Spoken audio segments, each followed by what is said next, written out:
चल के पुरखा के अजब चलागन सगरी मतोला सरो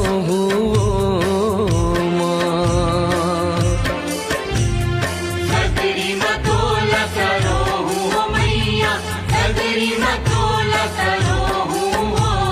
माँ। 9 दिन पूजा व्रत करे हो, दसवीं के तोला पठो हो